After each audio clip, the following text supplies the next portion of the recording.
Niečo by som chcel povedať na tému Charty 21, ktorá je iniciatívou zmierenia medzi menšinami a väčšinami v jednotlivých národoch. Z pohľadu Slovenska vidím to ako veľkú príležitosť osloviť tých ľudí, ktorí majú dojem, že Maďari sú zlí a Slováci sú dobrí.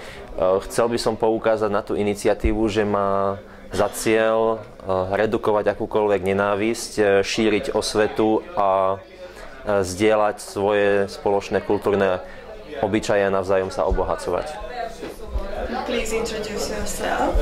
Volám sa Andrej Štubňa, nie som členom žiadnej politickej strany a zdieľam myšlienku takéhoto spoločného nažívania.